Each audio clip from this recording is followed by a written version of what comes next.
Good morning. We're going to speak on building generational wealth through a trust, a revocable trust. And reason I say that because by me being a business owner, well, I'm going to go to the real estate part. By me being a real estate owner, and I have 17 pieces of rental properties that I presently have rented out. Now I have my rental properties rented out through Section 8. I'm a certified Section 8 landlord through the state of Ohio. So each one of my properties are rented out to Section 8 except for three. And the three that are not rented out, the people who rented from me pay me actually monthly through a cashier check or a check so I can keep actual note of how much they paying and when they paying it. If I have it logged in case one of them renege and don't want to pay. So by me being a Section 8 landlord, I open up a trust. And the trust, if I end up being unalive or die or no longer here, by the trust account is ran, all the properties are inside of the trust. Now, the law firm had access to the trust and also the people named that had where they can end up going there changing it after my death. But in the trust, the 17 pieces of property, people will have the right to either live on them property or rent them properties out. Now, if they rent them properties out and continue to rent them out to Section 8, 50% of the income will go back into the trust, and the other 50% of the income will go to the people that I allot funds for, like my sister, my family, my children, my grandchildren, etc., and the next 10 generations.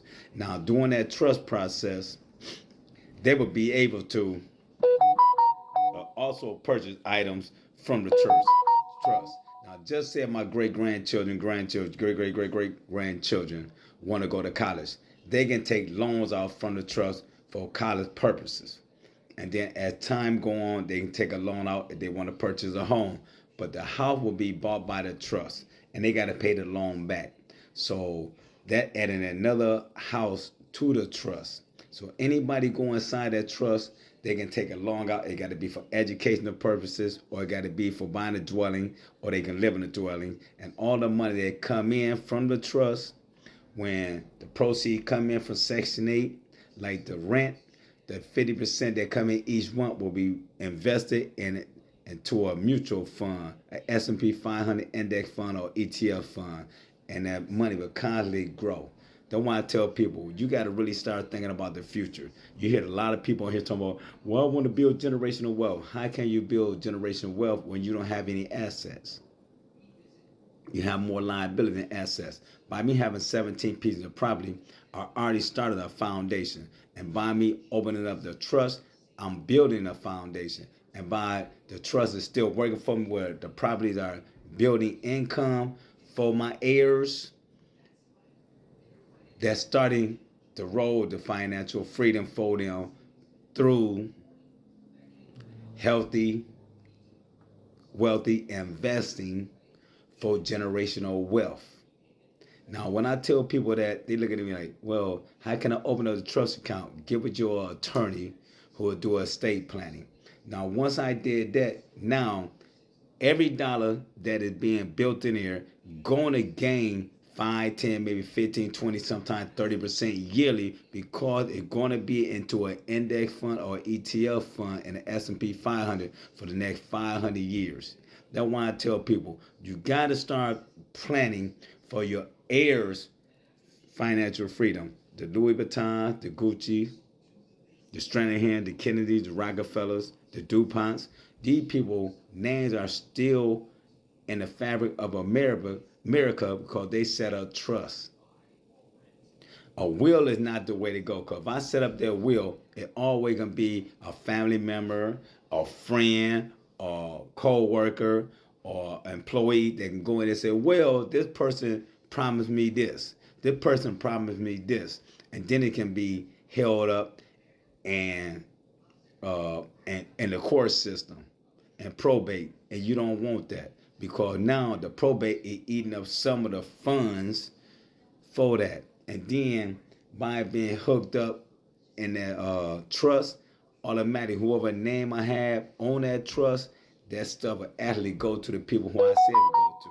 if my grandchildren, if they go to college, for each degree, they will get X amount of funds from this trust. If they choose to continue their education, they can take money out, but it's a stipulation that they gotta have a 80% or better to kindly get money from this fund. And they don't have to pay the educational portion back. But if they take a loan out, they gotta pay it back interest free. If they take a loan out for a home, the house automatically gotta be put back into the trust when they die. That gotta be in the paperwork and the disclosure that this house is going to go back to the trust fund.